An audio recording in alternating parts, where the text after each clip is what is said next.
Didn't we talk about Asia weakness today? Yes, they did. But look at our markets shrugging off any kind of blues that might have been there.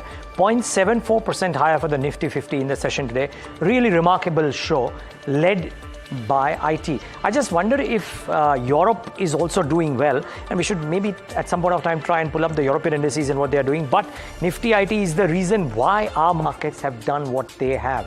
Really strong show, and we were talking in the morning about how it's imperative for the Infi commentary to be positive. I think the market seems to be preempting what Infosys will do after the LTI Mindtree numbers, and almost everything, in fact everything, has gone up in trade today. So really remarkable show by IT in the session. Mid caps and small caps, just very quickly, those indices will come up on your screen. Not as strong because this is a large cap sector specific rally. The broader markets are down, portfolios might be hurting, keep that in mind. Bring the heat map up on the screen and show you what's moving. There's a bit of a turnaround, by the way, on the large cap side in terms of the red versus the green as well, so that's one thing.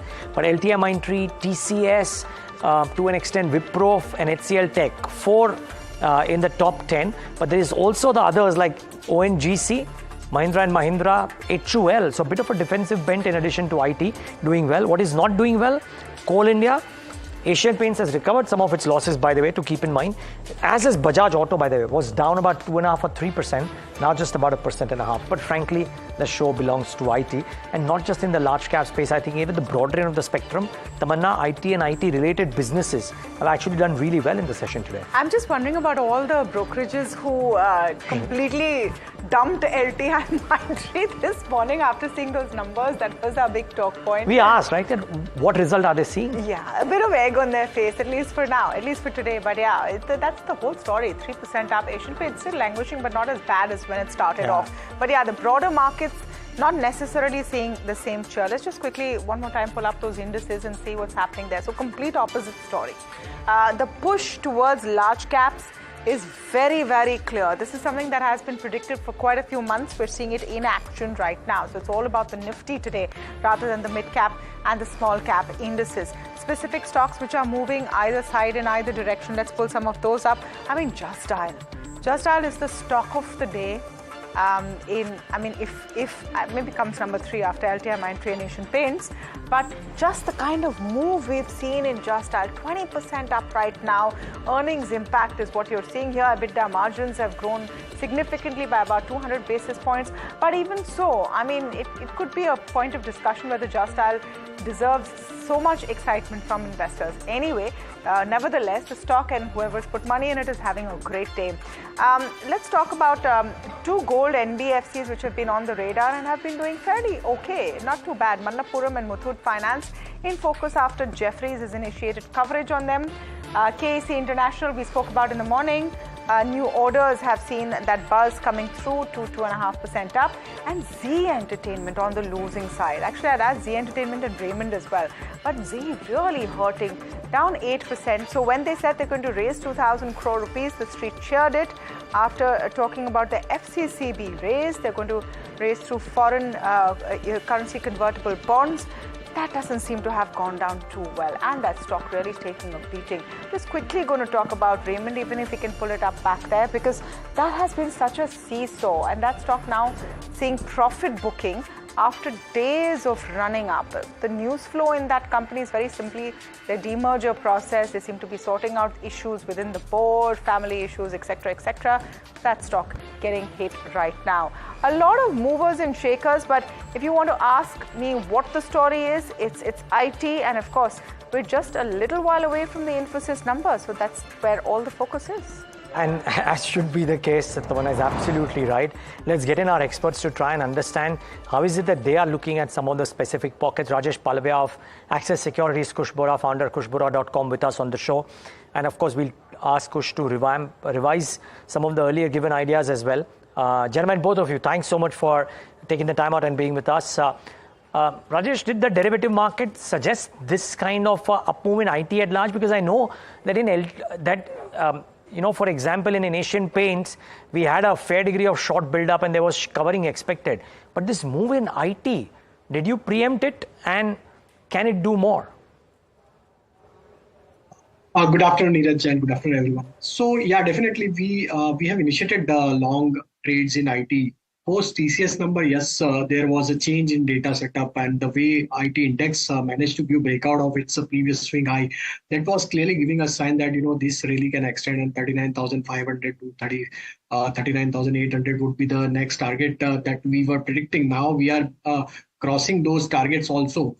So the way most of the large cap IT managed to give breakout on their near term, short term structure after consolidation, and safety of margin was also there for the market participant when a lot many other sectors have already rallied. So IT was the only sector where participation was not there. So IT stocks were light in terms of position, and post TCS number, this is the fresh new buying action has been witnessed in most of the large cap as well as in the mid cap IT space. So I think yes, these really can extend further, and we are still hoping that maybe for IT index, Nifty IT can cross 40,000 mark, and most of the large cap IT like TCS, Infosys, even HCL Tech, all these stocks can continue furthermore upside from the current level also. Okay, so it's all about IT. Kush, let me bring you in. I want to talk about the indices first, though, and the kind of breakout we've seen in the Nifty. What a strong move. The chatter in the newsroom is how far to 25,000? Do you want to hazard a guess? Hi, Tamanna. 25,250. That was the year-end target that we had for Nifty. I am not sure if Nifty is in any mood to wait for the year-end. I think just want to bring in Diwali and Christmas and New Year and everything all at once. So spare a thought for the call option writers. Midday there was a very heavy writing at 24,600, 24,700 when the Nifty was flat to recovering, and everyone thought that perhaps that's going to be the level. But once again, I think these call writers have been taken to cleaners. So just a word of caution for anyone who's new to option writing. Perhaps you want to be cautious or even stay out of it. Now, as far as the view goes, we've maintained this cautiously optimistic view, and it continues. Every time Nifty moves 100 or 50 150 points up, you see these call bases moving higher, which do indicate at least a near term support. But what is interesting is that if you see the 25th July expiry, the 24,600 call option, which is in the money, still continues to have an add-on some base. So is this only an expiry related move, or are we really headed towards 25,000? Perhaps, Friday, Monday, we'll have the answer. But at least that's a data point to keep a lookout on. That the 24,600 call for the next expiry still seems to be adding some open interest. So cautiously optimistic, 25,000 the next level to watch for, 24,500 as a support zone. Now, as far as Bank Nifty goes, this 50 to 800 threshold has been acting as a resistance. Plus, if you see from the option perspective, the 50 to 500 straddle seems to be playing out on the Bank Nifty. Already closer to the resistance. If it does take out the 50 to 800 mark, then I think 53,300 is in play. Otherwise, it might fizzle out and continue to consolidate within this 51,800 to 53,000 kind of a range. So Bank Nifty, a bit circumspect in terms of the consolidation that could continue.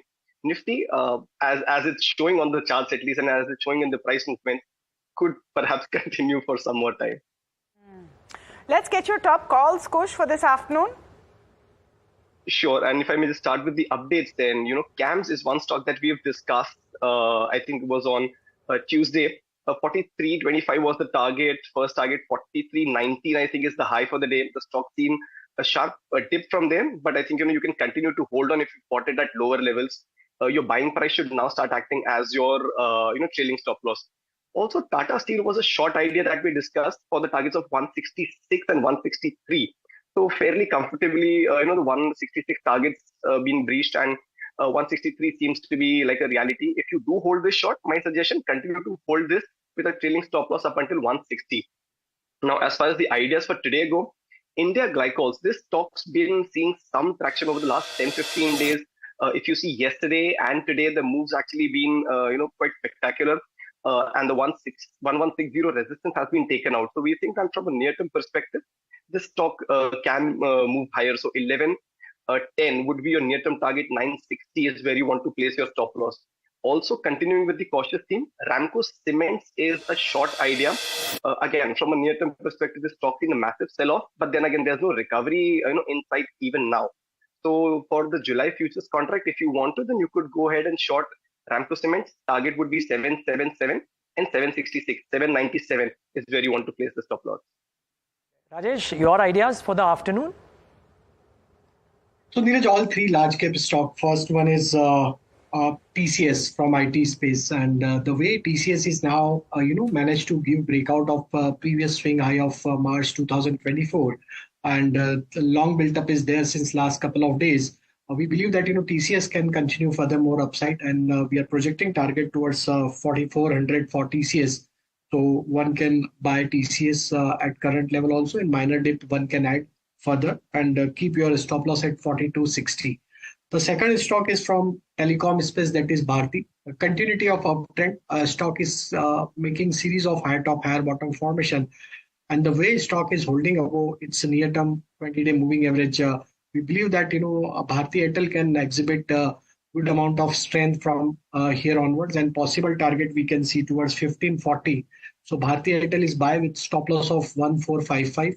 And the third stock is from the PSU banking basket, that is SBI.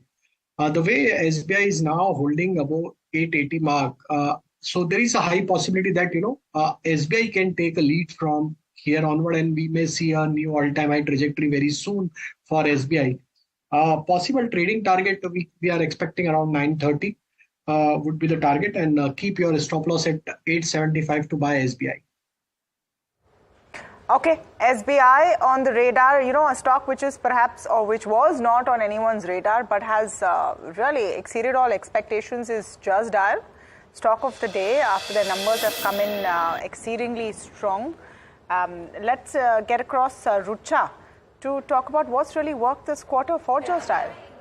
Thanks, Tamanna. So Just Dial has posted stellar results. Now, revenue was up about 4%. Margin was also up at around 29% versus 26%. Now, all this is on a year-on-year basis. But it also posted highest ever profits. Apart from posting highest ever revenue, profits were up around 69% for the company. Now, the company's traffic, like the new users, stood at around 18 crore users. And this includes new as well as the existing users as well. But talking about the cash in hand which the company has, it is around 4,800 crores of cash, and the company is having discussions around announcing a healthy dividend policy, is what the management stated in the call yesterday. Now, collections growth has been moderating for last several quarters, but still the company expects the collections to pick up in the second half of the year. Now, company also is focusing on the new initiatives such as JD Mart, JD Experts, JD Shopping and JD Real Estate. Lastly, talking about what the brokerages expect from the stock, talking about recommendations, out of the 10 recommendations, 7 have a buy and only 2 have a sell on the stock, and balance 1 have a hold rating. So this is what we have on Just Dial. The stock is up around 19% in today's trade after posting stellar results yesterday. All right, thank you for that, Rucha. So Just Dial in focus, IT actually in focus. Infosys numbers will come in just a short while ago, but LTI Mindtree is really the stock of the day among the Nifty IT stocks, up over 3% after reporting stellar Q1 numbers. Now, we spoke to whole-time director Nachiket Deshpande on the quarter gone by and the outlook going ahead. Listen into this conversation with my colleague Samina. This quarter, as we called out, I think there are 2-3 things that went well for us. One, we saw that the demand in our key industry verticals, which is BFS, tech and manufacturing, actually started to show some green shoots. And we are seeing a good momentum in the demand in Q1, and we continue to see that momentum continue in Q2 at least for now. And that's resulted into the services growth that we had in this quarter. We are also seeing that all the deals that we had closed in the past few quarters, they've now fully ramped up and also hence shown the conversion of that in our revenue in Q1 as well. Nachiket, so there's notable improvement in revenue. Give me an understanding of whether this is a flash in the pan or is this sustained recovery that the sector, the company is finally seeing. And the reason I ask you this is because up until last quarter, while the indication from the whole sector was that there are green shoots, it hasn't really translated into significant growth on top line. So help us understand this. Is this year to say or is it too early to call it a recovery? So for us, the demand, especially in the BFS and tech sector particularly, is driven by two main factors, right, that we called out in the earnings call as well. One is we've all definitely been on the right side of vendor consolidation in the key customers for us in both of those sectors. So hence the demand that the customers have started to spend on prioritized project instead of getting distributed to large number of vendors, it's coming to us as one of the preferred vendors for that customer. So that's what we've seen changing the trajectory of demand for us. Second, as customers have now sort of baked in the macroeconomic environment into their planning assumptions, they have prioritized the spend that they needed to do on modernization in order to get them ready for the AI adoptions that all of them are planning for as they want to maintain their competitive edge. And that has resulted into spend being in the data, digital engineering, and enterprise apps portfolios, because that's where they're preparing for the enterprise-wide AI adoption. So these two factors has reflected in the demand that we see. So the nature of the demand is not discretionary, and hence we feel that the projects or initiatives that the customers have embarked on will last for a 12 months or 18 months time frame. The engagement model is more pod-based or more sprint-based funding, and hence it doesn't reflect in the TCV, but so we do believe that the demand is not short time, but it will, at least the programs will sustain that for a 12 to 18 months. And that's what gives us the confidence that in these sectors, we are also looking at a full year also, we would see that momentum continuing. Nachiket, help us understand this, right? So while deal closures have happened in this quarter, how long have these deals been in the making or the cooking for? What I want to understand is, do you feel like over the last 1 to 2 months, the sales cycle is also reduced now, which could again be a positive trigger? I think the sales cycle probably haven't reduced, but we definitely are seeing decision-making improve.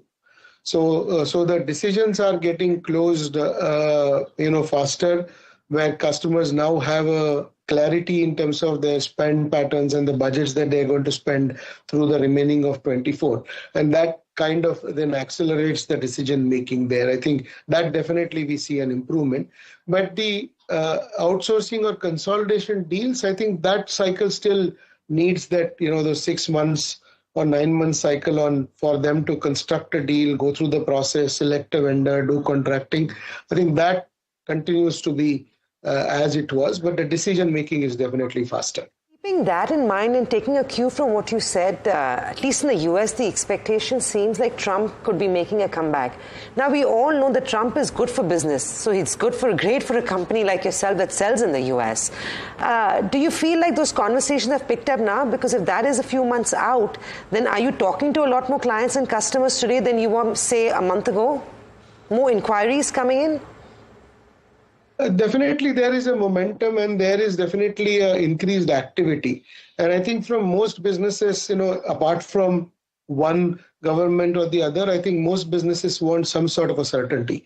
And if that picture for them is improving, then it will help in their decision-making cycles as well. But I would say it is still too soon.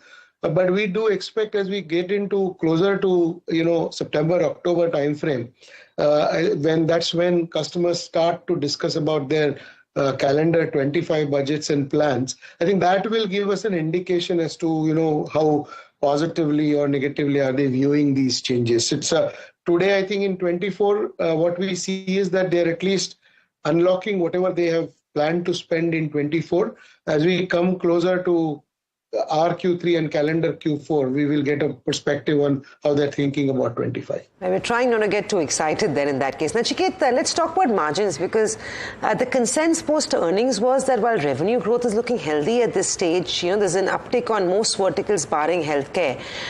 Margins are a little soft. Can you give me a sense of the trajectory of margins? And if there could be some more pressure that we could see on margins for this new financial year, or you think you'd be able to manage and maintain this current range? I think we'll be able to manage and maintain the current range, and we are actually looking for some improvement as well, as we had called out, and that margin improvement plan continues. This particular quarter, I think if you look at a quarter-on-quarter basis, there were some one-timers that definitely soften the improvement in the margin. Vipul called out those. So we will continue to, progress on that margin improvement plan like what we have shown from Q4 to Q1, and feel confident that we'll be able to not only maintain, but maybe definitely slightly improve it on a full year basis as well. Yeah. Nachiket, let's talk about Gen AI. People outside your business understand very little of it, and I talk for myself over here as well. What we believe is that clients are restarting high priority transformation projects in some areas, and you lead the industry when it comes to data engineering and ERP modernization. You want to give me a sense of what that space is looking like? What is the sort of growth, conversations that internally you're setting out for yourself? So one of the key things that the customers are looking at from an AI adoption perspective is from POC to organization-wide adoption of a particular AI use cases require them to have 2-3 things sorted out. The first is they have to have a platform-centric approach to make sure that individual functions and departments and countries or regions that are implementing specific use cases, they still consistently deploy the security and the responsibility frameworks, because otherwise the nuances of AI will be much higher than the benefit it will deliver. So they have to take a platform-based approach where consistency in these deployments is addressed. So that is one kind of demand that's that is giving rise to the digital engineering type of spend, as we are helping customers build these platforms within their enterprise for AI adoption. The second thing that they have to do is they have to get their data strategy right. So these POCs have worked on a certain set of data, which was sample data, specific set of users to prove the value. But as you want to now expose the entire enterprise data to it, you need to keep in mind the data governance. You should be able to establish data lineage.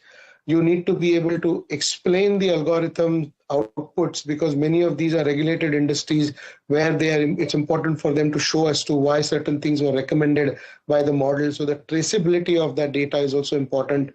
And of course, the adoption of this by a large set of users getting embedded into the process itself. So that is also giving rise to a significant amount of work on the data side on modernization that they need to complete. And that's where I think a large part of our demand in these service lines is also reflective of this work as enterprises are getting ready for AI. Are you anticipating an increase in cost as well for the financial year, Nachiket? Increase in cost for us? Yes. So I think we are planning to do our wage hike cycle in Q3 as DC called out yesterday. That will mean there will be increase in our employee cost base, which is the biggest cost item for all of us in Q3, Q4, a second half of the year.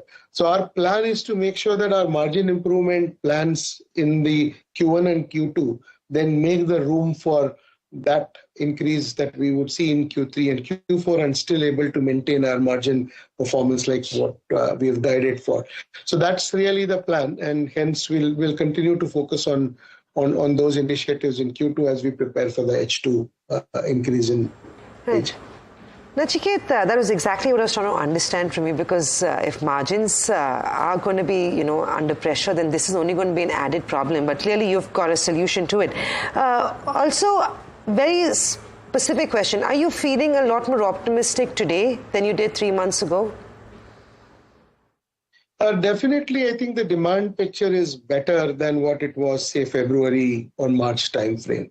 Definitely, we're seeing a lot more activity, a lot more positive momentum, especially in the three sectors that we called out. So yes, much better conversations with the client in these three areas. Right. Also, in terms of the next couple of quarters, which verticals and geographies are you expecting to take the lead in terms of growth? So BFS would continue to be a key growth driver for us, at least in the next 1 quarter, for sure, that we have the visibility on. And I mean, for us, I think if you look at our largest geography, which is North America, and three large verticals that I talked about are the tech and BFS and manufacturing, I think we'll see that at least for next 1 quarter, these three verticals in North America will continue to lead the growth for us. Right. Nachiket, it'd be unfair if I let this conversation wrap without asking you acquisition plans. I know your parent company is sitting on huge cash and you're always on the lookout. At least, and you've been very clear about that as well. Anything in the Gen AI space that you're currently eyeing, either in India or internationally, any synergies, any announcements that we can anticipate, even if they're just conversation at this stage? So as we said, we continue to look out for right targets, and we, at any given point in time, we always keep evaluating the right candidates for those. Of course, AI is a big area of focus. Within that, we would definitely look for right complementary solutions. It could be technology solutions. It could be specific vertical solutions that would be of interest to us in the AI, Gen AI space. We don't have anything that we would plan to announce in the short period of time. But as you know, on these acquisitions, it's very difficult to predict which one of them will come through and which we won't. So we'll definitely announce it as we come closer to that. But there is definitely a increased intent to explore some of these specific acquisition areas during this financial year. Right, just very lastly, Nachiket, LTI Mindtree now is a big boy on the table, right? It's a company no one can ignore anymore, and you're a big player now and significant in that sense. But the acquisition, of course, did its number on you as well, where things were tough. And there was, of course, a retention issue in top management, which is obvious because when we have two big companies merge, it's only par for the course. Is it fair for us to assume that everything to do with the merger now is finally behind you, and now as a single entity, you have it under control? Yes. So our processes, systems, org structure, teams, I think all of that is now settled. I think the last 6 to 9 months, I think we've been operating as a combined entity, both not only just on paper, but also in reality in terms of how we are executing it.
Tamanna, welcome back. Markets are doing well.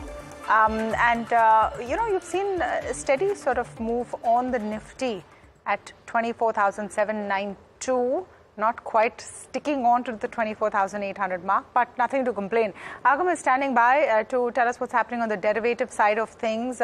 Good Nifty expiry ahead of the budget, Agam.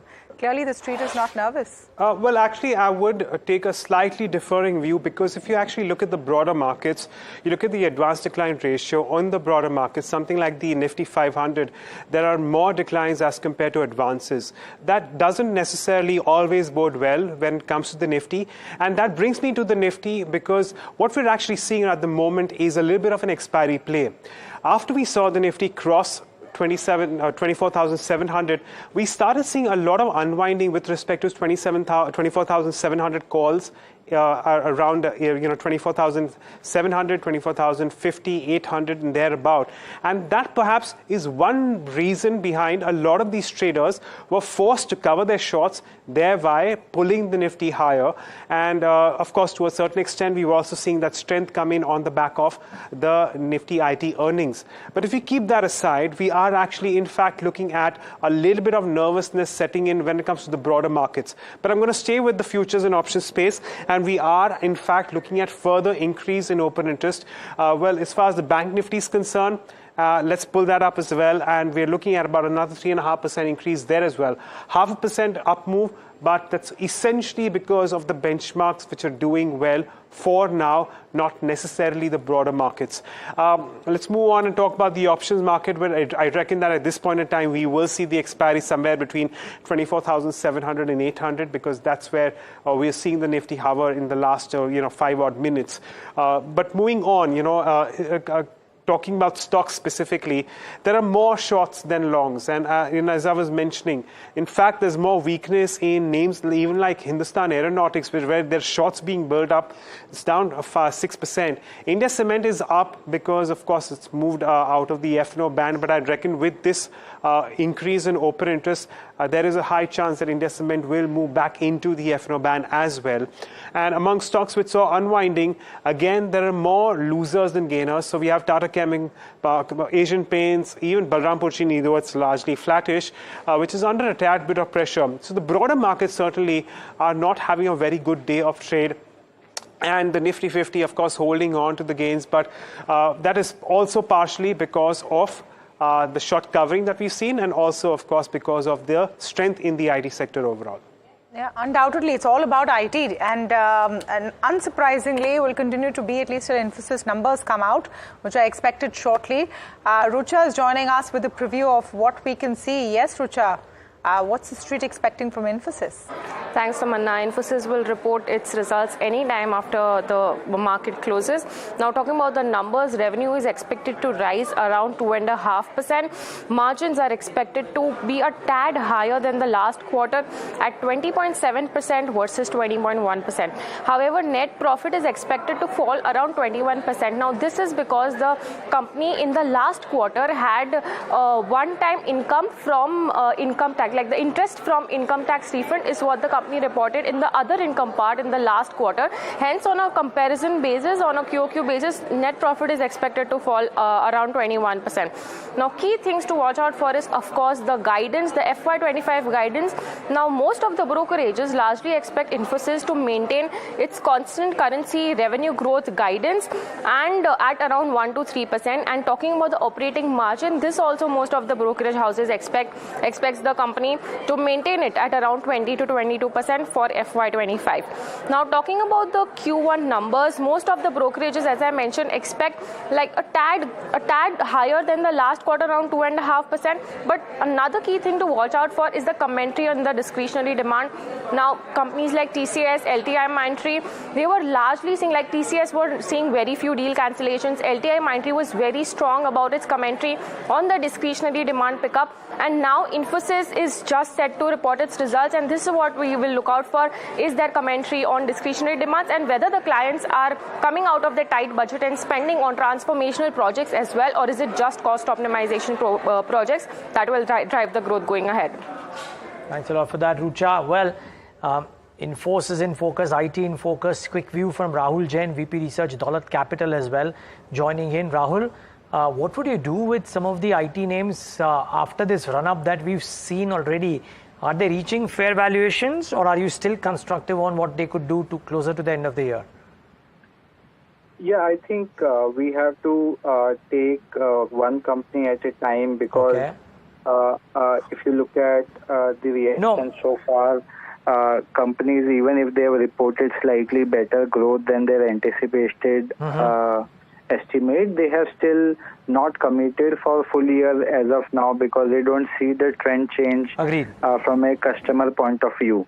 So I think like last evening we saw LTIM relatively turned commentary far better and are confident to grow in Q2, and also for BFSI they expect things to improve for the rest of the year. So that was one unique positive comment in our view so far in the current earnings season. So similar way, if we see more such reactions by individual company where they are confident about their prospect for the rest of the year, is where we would like to have our attention to. Otherwise, I don't think it's a secular trend, positive or negative. That's what our reading at this point.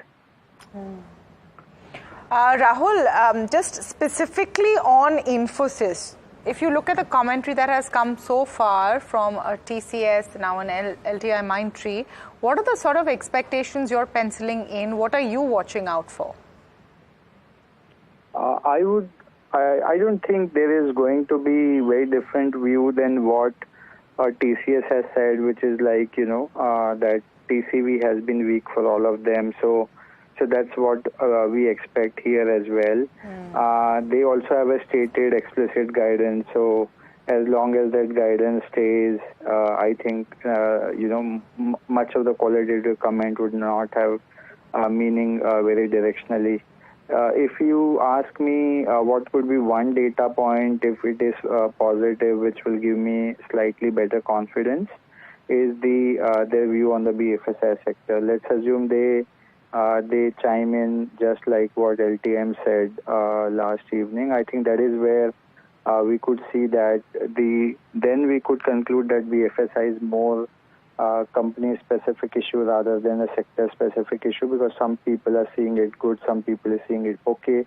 So that is where we want to have our attention to. But given their size, given what they have said in the recent past, it's very unlikely that it could be a dramatic shift from what they said last. Okay, Rahul, thanks for joining in and giving us that quick update as well. Really appreciate your time.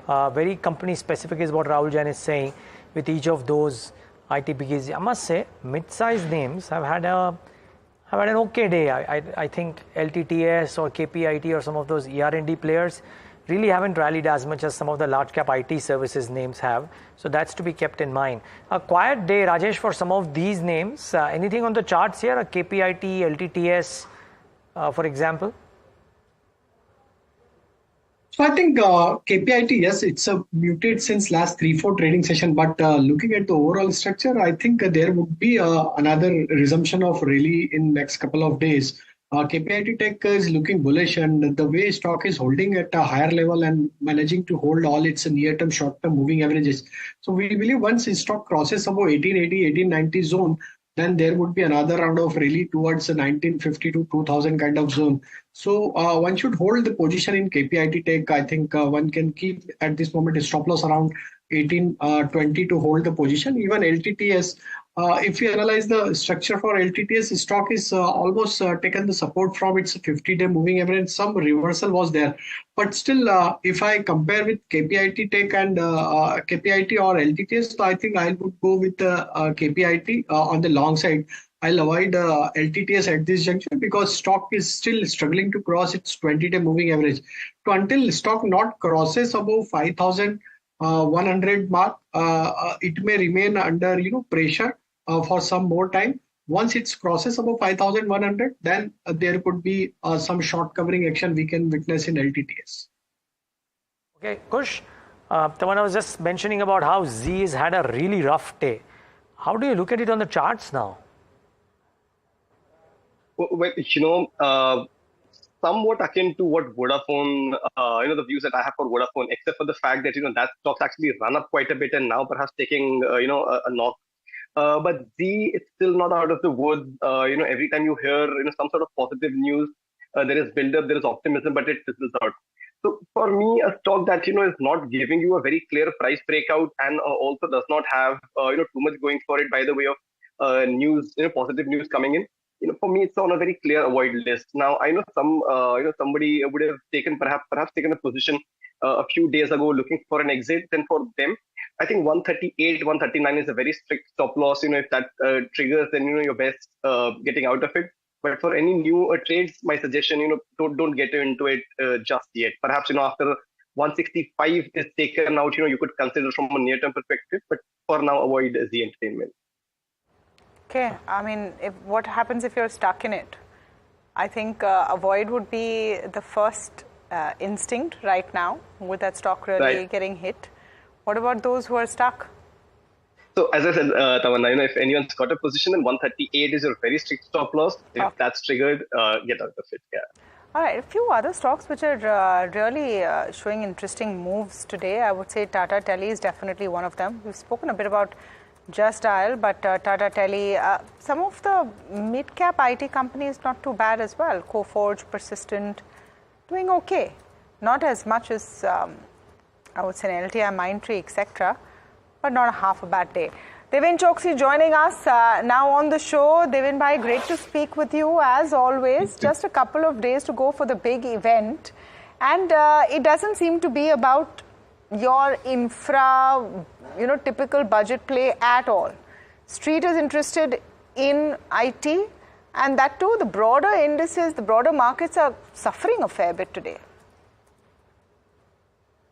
Yeah, Tamanna, good afternoon. Well, yes, I think to me, the budget seems to be, a predicted event.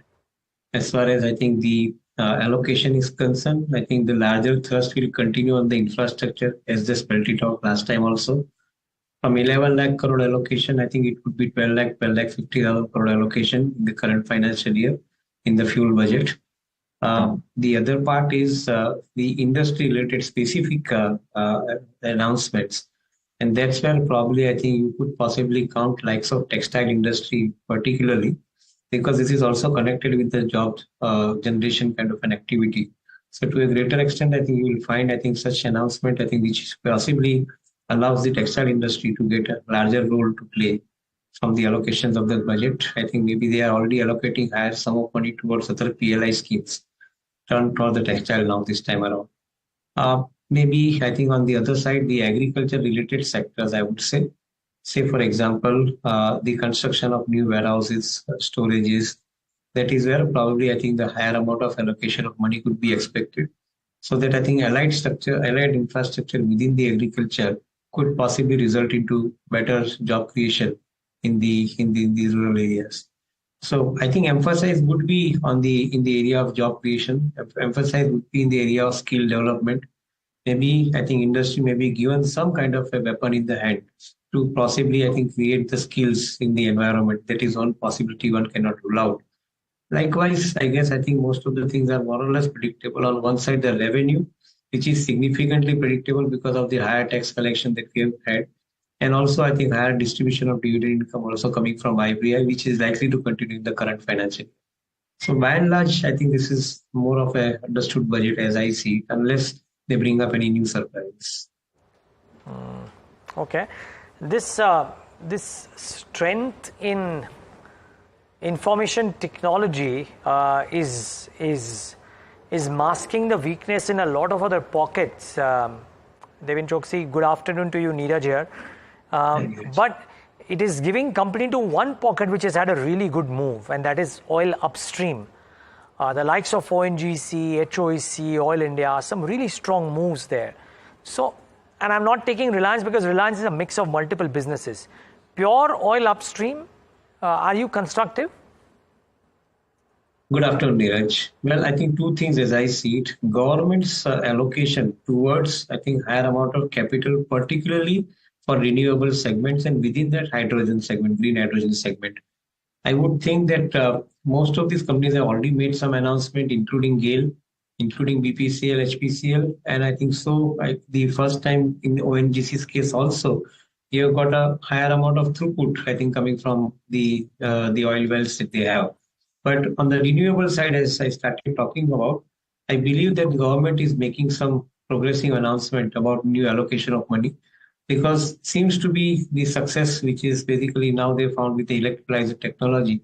So to a greater extent, I think these companies would be given the allocation of money. Maybe I think a separate company would be formed within the mainframe companies for, I think, taking up the renewable project. And that is what the market is a little bit more excited about, as I see it at this point of time. At the same time, I think the allocation of money by the fund into some of these upstream companies, also downstream companies along with, is basically being seen. And that is where probably I think the excitement is more and the narratives are getting emerged because of the allocation of money which is happening from the fund side. Both these aspects together, I think, is basically resulting into the upside into the stock prices. We'll have to wait and see how budget is getting completely, or budget is going to make this particular announcement completely for these companies. We'll have to wait and see. But I think as such, it's positive. Not many negatives that one can talk about, except the state election when it comes. Your oil prices will be frozen. At that time, I think whatever the situation may be. But for that is for downstream companies, not for the upstream, I guess. All right. Stay on with us, Devin Bhai and Rajesh and Kush as well. We're just taking a look now at one specific sector. Of course, earnings season is underway. Everything's about IT. But what's in store for the pharma sector in Q1? Will we see good traction in domestic formulations leading to better revenues? Varsha joins us with a preview of the sector. Yes, Varsha. Well, thanks, Tamanna, for that. So, yes, after few sessions, we'll be seeing pharma companies posting numbers for us. So, let's see what are the factors which will lead growth to these companies. So, good traction is expected in domestic formulation business. Sales is expected to grow at almost 10% year on year, while a healthy performance is expected in US business. Now, this is on the back of This is on the back of reducing pricing pressure seen in the US and increased traction in less competitive drugs in US. Now, let's see few of the companies, what their growth will look like, starting with Aurobindo, wherein revenue is expected to grow 13% year on year. Now, this will be led by growth in US injectable sales, and also their Revlimid, that is a drug for cancer, is expected to be flat quarter on quarter, while Cipla's growth will be led by its organic business and contribution from Sanofi's CNS portfolio, and there may be some impact due to change in the distribution model that Cipla has done. Also, Sun Pharma's growth will led by higher Revlimid sales, and their global specialty business is expected to grow 4% year on year, while Dr. North America business growth will be led by stable market share across most molecules. Even then, Divi's, Biocon, Lupin are the few companies that one should keep a watch on regarding to their growth numbers. We do have management commentary from some of the companies, starting with Aurobindo Pharma, where they are confident of continuing growth trajectory during FY25. While if you see the revenues for FY24, the growth was almost 17%, and they are expecting to achieve EBITDA margin of 21 to 22%. Then we have Cipla, wherein EBITDA margin is expected at 24.5 to 25.5% for FY25. But classification of Goa inspection remains key thing to watch for Cipla. Then we have Divi's lab, wherein they're planning for the capacity addition with an investment of around 650 to 700 crores. And also, in contrast, media company is working with almost 4 innovators. Management is guiding for double-digit growth in Divi's, while CapEx around 1500 crore. Also, we do have Lupin, wherein key things to watch is threat of competition in key inhalation products like albuterol, wherein the entry of Amphoter may dent sales for albuterol for Lupin, but management is expecting revenue growth of around 10% and EBITDA margin at 20%. And lastly, we have Biocon, wherein key thing to watch for Biocon is their weight loss drugs, which will be a major growth engine for the business. So let's see how pharma companies will post their Q1 results.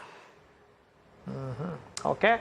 We will watch out for these names. Thanks a lot for that, Varsha. So those are some estimates that you need to watch out for. 9 minutes left for the markets to shut shop. We should get in the top closing strategies from our experts first. Kush, I'll come to you. your top closing idea for the day today. So, Niraj, Finolex Industries seem to be forming, some sort of, a base, or rather, I would say, some sort of positioning, before the budget. We are seeing volumes pick up for the last three sessions. There is a descending channel breakout that we are witnessing. So, I think, this is gearing up for a big move. 345 to about 360.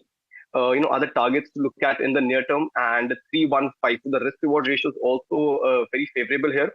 Finolex Industries is one stock that the investors or the traders can keep on their radar. Okay, watch out for Finolex. Rajesh, your top closing strategy? So Niraj, first stock is one can look to buy around for this insurance space, that is SBI Life. Long built up is there in data. The way stock is trading at all-time high trajectory. We believe that here we can see good traction towards 1690 to 1710 would be the next target. One can buy this stock with stop loss of 1640. The second stock that we like at this juncture is from automobile space, that is Mahindra and Mahindra. That stock is also now recovering from its recent swing low. Stock has taken the support almost from its 50-day moving average. Now the way stock has moved up in last couple of days, we believe that here also there is a potential to continue upward momentum. 2860 to 2880 would be the next target for Mahindra and Mahindra. Here one can keep stop loss to buy around 2790. Just a couple of counters that I want to talk about, which are in the losing list but have been hot favorites. I'm wondering if these are opportunities. Kush, I'll come to you with this first.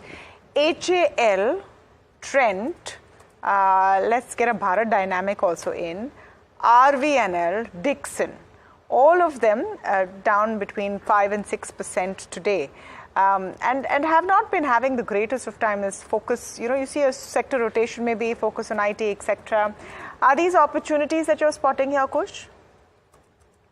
So, Tamanna, not on an RVNL for now. Perhaps, we can consider HAL, but, it's taking support at this 50-day moving average and sinking lower. So it doesn't have an indication yet that, the fall is, over. Actually, the same applies to Trent as well. So while some of these names, had run up quite a bit, we are seeing profit booking. In some of these names like RVNL and HAL, the dip is a little, too sharp for comfort, and also the fact that they haven't seen any kind of recovery. So I wouldn't venture a trade in some of these names just yet. The only one perhaps seems closer to support and has shown any kind of a rebound attempt is Dixon Technologies. But here too, I think it's a little too early. The stock's nearly 5% down, recovered I think about 0.5% to 1%. So I would give it, give all of these names a day, perhaps two, and see, if this fall does indeed stem. But Dixon's the only one that is closer to support and has shown any kind of signs of, a recovery. Okay, so maybe Dixon is one to look at, nothing else much over there. Devinbhai, as we're just ending towards the close, the next big event is Infosys. Right now, IT is in flavor. Do you reckon this is a trend that can sustain? Well, I think the downside seems to be limited from the commentary that we have heard from TCS and HCL Tech both. And I believe that in case of Infosys too, I think they've been winning some of the larger contracts. So obviously, I think the visibility for next 3 to 5 years, as far as I think the revenue growth is concerned, is getting established. So in my viewpoint, I think soon the rate cut scenario emerges in Fed, that is America. We will probably see the discretionary spending increasing. And that starts, I think, giving the larger amount of order inflow to Indian IT companies, which possibly have been not getting those particular orders for those reasons. I believe that I think fundamentally these companies will also have to change part of their business model from coding to computing. And at the same time, I would think that I think they would be more advanced towards, I think, providing the product as a service. I think they will see relatively better kind of a scenario emerging for some of the frontline IT companies. As far as the mid-tier niche IT companies which are in engineering R&D space, they already have the niche in form of, I think, different verticals that they cater to. So from a perspective of looking at them, I think they should be reasonably good in getting the sustained orders from their customers going forward as well. So we remain reasonably optimistic about, I think, these particular possibilities in IT space, and would like to use the opportunity to buy whenever the market gives one at a lower price. So there's opportunities to buy that at lower prices. Rajesh, before we let you go, I just wanted your take on two counters today. Havells and Polycab both came out with numbers. Havells look pretty decent actually. Polycab also not half bad. It's a seasonally good quarter for at least a Havells. Both stocks have not responded too well to their numbers at all. Are you seeing any action possibly on the charts? So I think both stocks are showing, some bit of profit taking from higher level. But if I analyze on the short to medium term perspective, Havells is looking attractive at this juncture. Stock has taken the support from its 50-day moving average intraday basis, and some reversal was there on the chart. So Havells, if it crosses about 1880, 1890 zone, then there is a possibility that Havells can show some uptick towards 1950. That's the next target where we can see in the near term perspective. So at this moment, yes, one can look to buy Havells with stop loss of 1840. Very tight stop loss. So I think if it's hold those levels, so there is a high possibility that stock may attempt to cross 1900, and then possible target we can see towards 1950 also in short term. Okay, gentlemen, all of you, thank you so much for taking the time out and being with us. Just a minute and a half left for the markets to shut shop. So let's start wrapping up the markets. Interesting day of trade, simply because as we started off on the show, it's the IT index which has helped the index shore up. 24,790 is where we are ending. So circa 24,800. Not at the highest point of the day, but still doing okay. And courtesy IT. Frankly, just bring up the heat map and you will see IT plastered all over it, with this 2.5% gains that we've had. LTI Mindtree, TCS, Wipro, Infosys, all four in the green and in the top 10. And HCL Tech too has not done too badly. There is strength in ONGC, up another 3%. There's strength in Mahindra and Mahindra today, up 2%. And SBI Life and Bajaj Finserv from the insurance space taking over from where they had left off on Tuesday. Not too many losers, Tamanna, but Asian Paints stands out.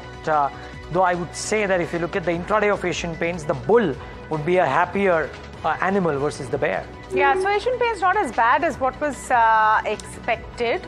And remember, their margins have been squeezed because they're spending money to shore up for competition. So we'll have to see how that works out. But the story really, I would say, Niraj, is in the broader markets today, because while the Nifty looks great, everyone's excited that it's closing up. And this comment you made when we started the show, people looking at their portfolios are wondering, okay, what happened to me? So, mera kya hua? 1% down on the Nifty Midcap 150. Not a very pretty sight at a time when otherwise, you're seeing new highs on the Nifty. The small cap, let's just pull up the small cap and see how we're closing there. That's about 1% down. So not alarming, not fire sale or anything like that, but definitely some pain points. I want to pull up the sectoral indices just to give a sense of what has not worked as far as the broader markets is concerned, and of course what has worked. No prizes for IT, bringing their right on top. FMCG also. Both of these, remember, have been rotational plays, have also been maybe slightly defensive plays, not for IT so much because, okay, the numbers are backing it up. Media getting hammered, that whole segment getting hammered time after time. But I would put my focus on PSEs. The favorites are really, getting knocked down. Metals, realty, that entire space. PSU banks is completely flat, so let's leave that alone for a second. Banks are not moving at all. Just quickly pull up the advanced decline ratios because I just want to get a sense of how painful it's been. And that gap has actually reduced from the worst points of the day, but it's not a pretty sight, Niraj, frankly. If you're talking about, the headline at the end of the day is going to say new highs and we've crossed 24,800, this really is a clearer picture of what has happened. Most certainly, and frankly, I mean, stock by stock notwithstanding, I think that sums up how the market has been today. Great for the large caps, courtesy the IT index and upstream oil. but from a market-wide perspective, not necessarily the best of expiry days. Should we just look at the top gainers and losers BSE before we 500 wrap maybe. up the BSE 500, just to see what really went down? And stock, I mean, Just Dial is one which I didn't quite understand. Numbers were good. We highlighted in the morning, 20% up and steady all through the day. Tata Tele is also doing fantastically. Midday, it sort of perked up. India Cements there as well. On the losing side, perhaps the vehicle of fundraise has not enthused investors for Z Entertainment. HAL, Trent, Rail Vikas, not the favorites getting taken down, I would say. Even Oil India, PSUs, in a contrast to ONGC, down about 5.5. Yeah. So that's the story, the long and short of it. The mid caps and small caps perhaps losing focus today, but all eyes on what happens with Infosys, and of course just a few trading sessions left for the big event. We'll be focusing on that. But for now, from In Niraj, fact, Tamanna, for just a second, maybe because before we take the break, numbers out. Infosys are out on the screen. So the net profit is at 6374 crores versus the estimate of 6253 crores. So actually the numbers seem to be marginally above estimates. Now we wait for the commentary, but on both revenue and profitability, Infosys is above estimates. It's ended at the day's highs at 1765 or 1764 with reason, because the numbers are well and truly above estimates, Tamanna. Yeah, and absolutely. And when it comes to the entire IT pack, I know we've already seen a run up because of TCS, etc. But everyone looks at the INFI number. The INFI number is the one which gives you, in the sense that long-term picture, especially for BFSI, right? Yeah. You want to see what Infosys is doing. I see a revenue number out as well. Yeah, both ahead of estimates, Tamanna. The other thing is, Tamanna, you're very right about the commentary, because hitherto, with LTI Mindtree's commentary being so strong, one was hoping that Infosys commentary turns out to be good. And if that happens, then you actually have nearly a 3 versus 1 ratio thus far in large cap IT, with HCL Tech also maintaining the guidance per se. Yeah. So I think it'll be interesting to see what the commentary from Infosys is. So we'll watch out for this as well in the session today. I think we'll hang on a bit till we get our teams up and more commentary up. But that revenue number is definitely looking interesting, and let's see if we can get it up on the charts as well. Revenue at 39,315 crores, well above estimates. We'll wait and see, of course, the details coming in terms of constant currency and margins, etc. The commentary becomes key now. Broadly the speaking, EBIT, sorry, just one thing, the EBIT number is up on the screen and the margins up on the screen as well. So 8288 crores, if I'm not wrong, is the EBIT versus estimates of 300 crore lower. And as a result of which, I think the margins, despite the higher revenue, have beaten what was estimated by nearly 40 or 50 basis points. It's not turned out to be a bad quarter for Infosys at all relative to estimates. I would say just look at the fact that even a slightly better than estimate result is seeing a resounding response from the markets. Very likely tomorrow. It's. I think we could stick our neck out and say that this is going to see quite a warm welcome from the markets tomorrow. I mean, we'll of course overnight see what the ADR is looking like as well when it comes to Infosys. But a good set of numbers. Net profit number also out. 6374 is what I could quickly see. Net profit at 6374 crores versus the Bloomberg estimate of 6253 crores. So it's a beat on all fronts.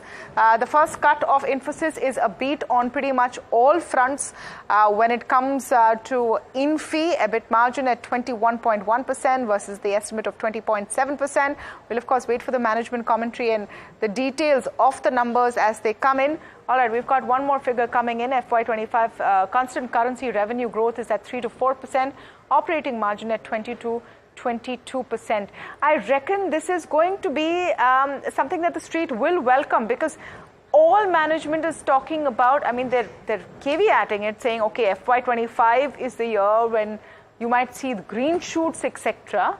They're being cautious in how optimistic they get with their commentary as well, Niraj. But the fact is that you're beginning to see that turnaround, perhaps. Yes, we very likely are. I was trying to open a sheet, Tamanna, to just try and see how is it that they have done quarter on quarter, not just relative to estimates, but even otherwise. So, and segment-wise. So, financial services, Tamanna, has actually has actually done well. So revenues by financial services, they have done well. So it's important to note that BFSI seems to have done okay or better for Infosys QOQ versus March. So that is the first thing that stood out for me.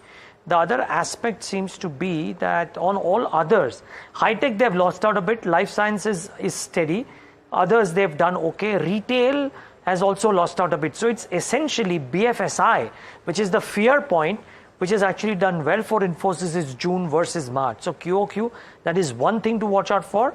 NA has come off a little bit, Tamanna. 59.6 was the contribution by revenue by client geography. March was 59.6, the statistic, and now it's a downtick a little bit. So in constant currency terms, down to about 1.2%, which is North America, but Europe has fired like a charm, 9% growth. Wow. Quarter on quarter. So that's again, to draw a parallel, not exactly apples and oranges, but we saw that in TCS as well, where the North American business suffered. It was in fact in TCS's case, the India business, which was buffering them up. But you're saying in Infosys's case, Europe is the big story for Infosys. It has done so, and I think Rucha is here, but the large deal TCV is at $4.1 billion as well. Okay, I'm told Rucha has joined us. Yes, Rucha is with us. Rucha, what stood out for you this quarter? Yes, so guidance has been improved from 1 to 3% to 3 to 4%, while operating margin has been maintained at 20 to 22%. Now, talking about the numbers has been a beat, revenue and EBIT margin a beat. Talking about the numbers on a quarter-on-quarter basis, revenue is up around 2.5%, EBIT is up around 5.5%, while margins are up 58 basis points. Margins have actually come out pretty well, 21.1% versus 20.1% in the previous quarter, while the street estimated the margins to be at around 20.7%. So pretty healthy beat on both the fronts, revenue as well as margin. Now talking about the profits was down around 21.5%, while the street expected profits to be down around 20%. So not a major thing over here. Now this is because last time Infosys had a one-time income of interest from income tax refund, but that is not a pretty big deal for the company. What it will, the street will be happy about is the improvement in margin, and this definitely shows that the company might have seen an uptick in the discretionary demand. Rucha, the point is the guidance. Yes. Okay, Tamanna has just come into my frame, which is fine. Tamanna, can you move? Thank you so much. Okay. Now, Rucha, my simple question to you is this guidance that we're talking about. It's a sharp improvement. What do you think of it? Yes, very, very sharp improvement. So that is what I was mentioning. We'll definitely watch out for management commentary, but I think management is definitely seeing green shoots. This is what is showing in the guidance. So if the management is expecting to have around 4% of revenue growth, this will largely be skewed towards the second half, and definitely clients are very much positive on the IT sector, and this will be confirmed in the call which we have today evening. Okay. Rucha, anything else? So when I looked at the segmental performance, for example, not in reported terms, but in constant currency terms, the YOY growth has looked okay, but BFSI QOQ, financial services has done remarkably well from 26.4 to 27.3. So there seems to be a bit of a growth in financial services, a bit of a surprise, I would reckon. Yes, Niraj, you're right. So BFSI has been weak even for TCS, and when we looked at the LTI Mindtree numbers today on a YOY basis, BFSI was very much flat for the company, but Infosys has done pretty well on the BFSI numbers, and this is the segment where almost all of the IT companies get majority of the revenues from, and deal wins were also very healthy for the company. So in all the front, I think Niraj company has done very, very well, and guidance is what the street will be very, very happy about. No, the one number that stands out is this uptick in guidance, Rucha, most certainly. Okay, Rucha, maybe come back in a couple of minutes because I would love for you to be in the conversation with Moshe Khatri. But actually, if you can stay on, just stay on. The other aspect, and we'll get Moshe in a moment from now, we'll probably try and get in some other experts as well. The large deal TCV is at $4.1 billion. EPS, well, YOY is okay, 7% uptick. But when you just look at the constant currency growth, 3.6% QOQ, is a really good number. I'll tell you what, viewers, we'll take a quick break. We'll come back from the break, try and get in experts to tell you what exactly do these Infosys numbers, but more importantly, the uptick in guidance may mean for the stock. Stay tuned.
and welcome to NDTV Profit. This is Rucha Somaya and we are going to talk about Infosys, the IT giant, which has just come out with its first quarter numbers.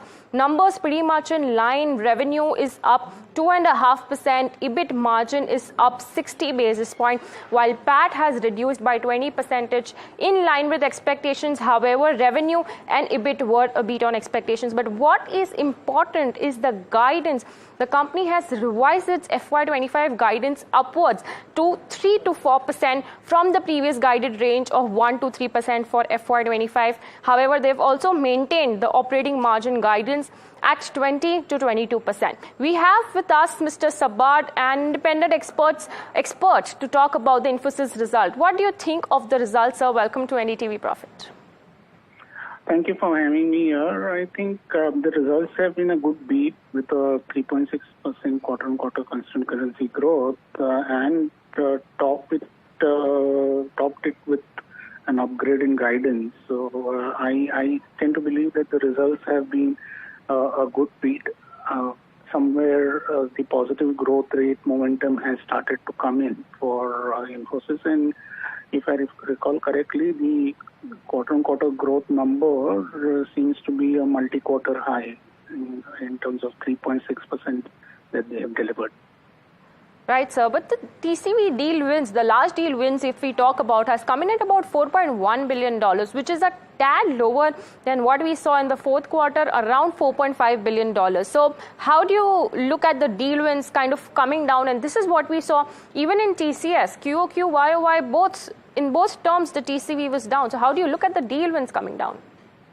So I think I've talked before. There are a lot of headwinds that the IT companies are facing right now, particularly when it comes to the US market with the upcoming presidential elections. There a lot of discretionary spends are probably on hold, and that's getting reflected into the way the deal wins are getting structured.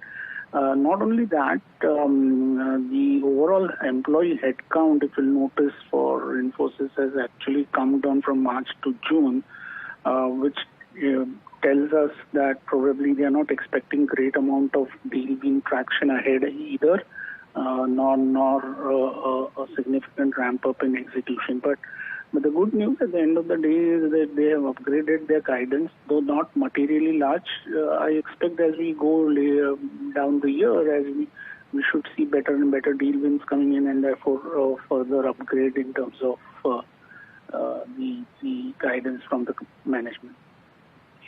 As we look at the employee metrics, sir, it has come down on a quarter-on-quarter basis. Around 2,000 people have been net reduced from the company, and attrition has also remained largely stable. So what kind of employee metrics do you expect the company to go ahead? Do you think that the fresher bench have largely been utilized, which was the case with LTI Mindtree, and now lateral hiring would likely be a pressure on the margins going ahead?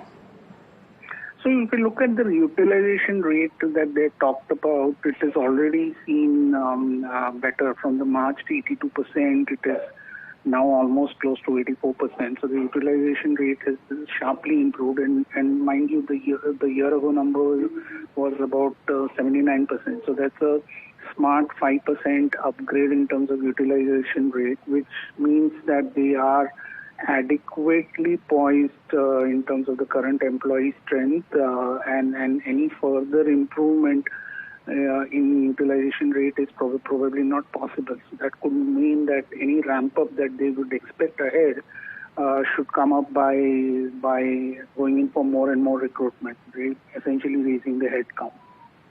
Sure, sir. Thanks for that kind of input. Really helpful. And thank you for joining NDTV. But now on the list, we have Moshe Khatri, who joins us now to talk about the Infosys results. Hello, sir. Welcome to NDTV Profit. And what is your take on pretty great set of numbers that Infosys has reported this time? This is a great follow-up from what we've seen at TCS. We are starting to see the large deal flow that was won about 12 to 18 months ago convert at a better rate. We did hear that this was kind of the trend probably before the quarter when we were in India early June.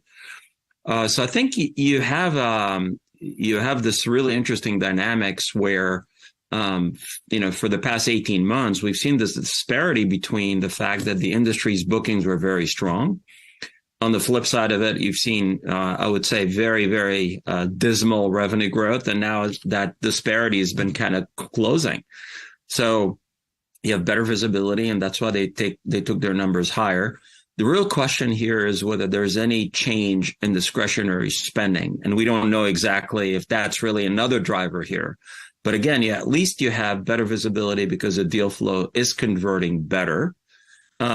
You have better margins. Obviously, it's a function of utilization rates, but I wonder if it's also a function of the fact that some of the companies are using Gen AI related productivity improvements. And maybe because of that, you're actually seeing a decoupling between headcount growth and revenue growth. And that's been kind of, we've been talking about this theme, for years about this theme actually happening in the industry. So maybe that's another thing that's also adding here. In general, we started this earnings season, I would say, with a lot of investor skepticism about the second half recovery in the space. Some of it obviously is related to the macro. Some of it is related to concerns over a Gen AI related disruption. And clearly at this point, the industry's numbers seem to be addressing positively a lot of these concerns. So at this point, on a relative basis, it seems that we're in better shape compared to what has been perceived before the quarter actually started. Sure, sir, got that. But we also have Mr. Omkar, who's joining us from Axis Securities. So let's have a look on what he has to say. Hello, sir. Welcome to NDTV Profit. What are your takes on the results this time? Pretty great set of numbers, isn't it? Yeah, definitely. I mean, we have demonstrated better execution for this quarter after this so much lag in times of delivering the things. One has to see an interesting thing about and hearing from the management that how the engagement, our client engagement has been ramping up, how the deals are ramping up. That they have won in the previous quarters, and one has to see what is their outlook and the client commentary from the engagement, especially from the BFSI, high-tech and telecom verticals, which were considered to be the laggard as compared to the other verticals. Definitely the deal wins have came very, very strong at 4.1 billion as compared to others, but one has to see that, on the demands perspective, the companies are not hiring aggressively as they were hiring during COVID times. So I'm not very sure about the turning of the demand scenario completely, but there are definitely some green shoots which are helping them to report a stronger growth numbers. But for now, definitely on a prima facie, the numbers looks strong, and a company might get a revision in the valuation part. Yes, definitely. Right, sir. But coming straight to the point to you, Mr. Mosha, what do you think of the stock right now? Good time to enter into names like Infosys and TCS? Well, I think in general, when you're seeing this uptick or inflection point in revenue growth or earnings growth for companies, the momentum really shifts in general for the industry. And again, I think what we have seen here, we've definitely seen a rally in these names. We've seen multiple expansion, but remember, the multiple is expanding on better numbers. So I think that's the offset on the other side. But it's not only a function of pure buying, it's also a function of investors covering shorts. So it's probably both. These are both dynamics that are driving the rally in sector stocks, if you will. Right, sir. So same question to you, Mr. Omkar. Do you think names like Infosys and TCS deserve a good entry point at the current levels?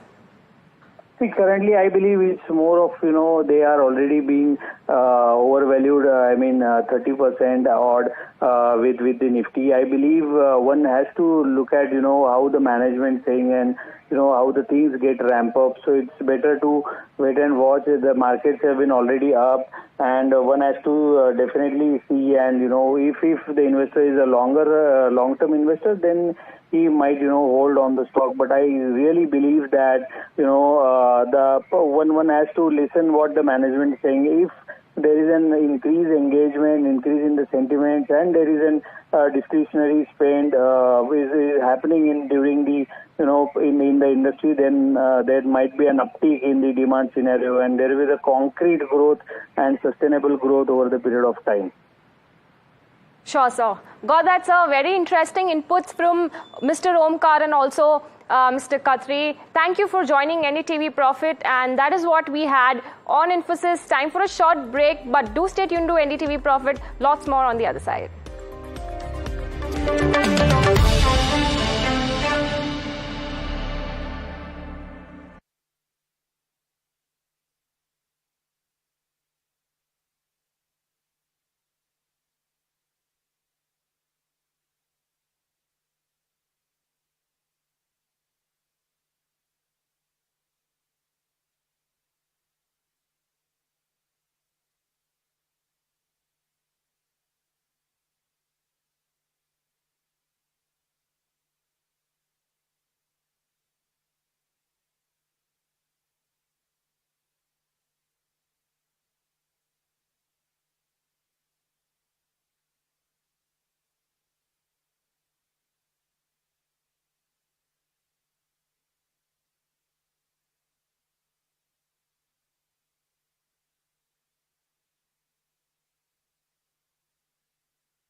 Market ends a choppy session at record highs as the Sensex and the Nifty settled a fresh high for 4 consecutive sessions.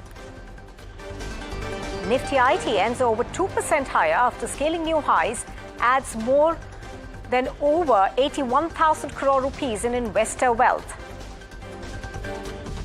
Infosys Q1 results, net profit beats estimates. Revenue guidance for fiscal 2025 is at 3 to 4%, while operating margin is expected to grow at 20 to 25%. The Karnataka government withholds the bill reserving jobs for locals. The bill mandated all private companies in the state to reserve 70% of non-management roles and 50% of management-level jobs for locals. Royal Enfield's Guerrilla 450 throws an open challenge to Bajaj Triumph 400, but will it work? A detailed comparison on the show.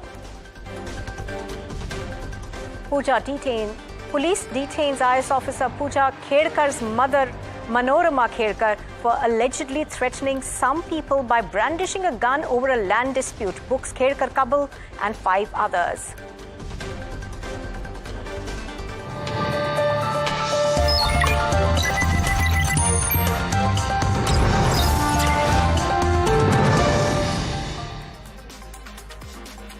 Good evening and welcome. You're watching Profit 360 and I'm Nupur Talwar Suri. As always, over the next half hour, we bring you all the latest from the markets as well as national and other news. Well, we begin at the moment with how the markets have performed, and Agam Vakil is joining us for a quick look at how the markets performed today. Hi, Agam. Markets, of course, ending a choppy session at record highs. Yes, absolutely. So, well, I would actually want to divide the market into 2 segments. The first, the large caps, and that is essentially the Nifty 50, which did in fact close at a life high. It made another life milestone of around 24,800, and it also closed with significant gains. But while we did see that strength in the Nifty, and while we also saw it close at life highs, the broader markets, the relatively smaller names, didn't really have a great day. In fact, out of 10 names, you actually had declines for 7 and advances just for 3. Overall, the reason behind the strength in the Nifty 50 today, well, there were 2 reasons actually. The first one, of course, was it was essentially the Nifty IT companies which actually did advance. A lot of the gains on account of Infosys and TCS among the heavier weighted companies. You also had gains in LTI Mindtree. But if you leave that pocket aside, the other reason behind the gains in the Nifty today was essentially a lot of short covering. So if you take a look at levels around 24,600, 24,700, 24,800, a lot of these traders had in fact gone ahead and sold those particular options. And because of the fact that they were forced to cover those options and buy into the markets, that's also another reason why we saw the Nifty move to new life highs. That said, when it comes to the broader markets, the market breadth remains weak, and at the moment it's going to be a wait and watch. And well, we have to remember that markets will continue to be volatile, they will continue to be choppy in the run-up to the upcoming union budget this upcoming Tuesday. That said, overall it was a good day for the Nifty, but as far as the broader markets are concerned, a lot more challenging. All right, Agam, thank you very much for joining us and breaking that down. Moving on, Bajaj Auto had reported double-digit growth in revenue and profits. The company's margin too grew by over 20%. Now, the company is also betting big on its new CNG bike, Freedom 125. Listen into what Bajaj Auto's Rakesh Sharma had to say about the first quarter earnings. We think that there is an underlying growth of about 6 to 8% in the industry, and much more driven by the top half, which is the 125cc plus segment, which is growing at double-digit rate. So those underlying trends seem to be intact as we step into Q2, which is obviously, July and August are going to be low months, and then August a little bit of festive starts, but really the big quarter is going to be October, November, December. So, but the underlying trends definitely seem positive. Now, Asian Paints posted the second consecutive quarter of poor earnings. The company also warned that they would have to go in for a second round of price hikes after they raised prices by 1% recently. MD and CEO of Asian Paints, Amit Singhal, though said that there were green shoots in the horizon in terms of improving rural demand. So overall, when we look at the quarter in terms of the way it has gone, it has been tough. The market conditions have been definitely on a slower side to that extent. They got impacted by overall the elections in terms of what they were going and also the heat waves in terms of what we could see in the market. However, I think the month of June has been much better in terms of what we have seen, both from the point of view of the uptick in the rural demand in terms of what we have seen, as well as from the point of view of B2B sales and industrial sales. Now, the IT sector continues to show strong evidence of a possible demand bounce back. LTI Mindtree met street estimates in its first quarter numbers, and the company's management is very positive that demand will go up in the coming quarters. Here's whole-time director and COO Nachiket Deshpande weighing in. We saw that the demand in our key industry verticals, which is BFS, tech and manufacturing, actually started to show some green shoots. And we are seeing a good momentum in the demand in Q1, and we continue to see that momentum continue in Q2 at least for now. And that's resulted into the services growth that we had in this quarter. We are also seeing that all the deals that we had closed in the past few quarters, they've now fully ramped up and also hence shown the conversion of that in our revenue in Q1 as well. Now, after facing heavy backlash, the Karnataka government has paused the controversial employment quota bill. Earlier, Chief Minister Siddaramaiah announced a cabinet decision for a 50% quota in admin roles and 75% in non-admin roles. The announcement invited sharp criticism from industry leaders. As the pressure mounted on the government, they came with a fresh update that it's still in the preparation stage. Let's hear Priyank Kharge's response on this. Well, see, it is the quota bill that was drafted by the Labour Department. They have to have interministerial consultations, industry body consultations. That has not happened from the Labour Department. So we'll have a wider consultation. We will ensure that we provide the best skill sets for our local people to ensure that they are employed better, not only here but across the globe. Was the Congress government in a panic mode? Within 24 hours, it changes its stand, reverses it? No, see, it's a draft bill. It was not a bill that has come to the House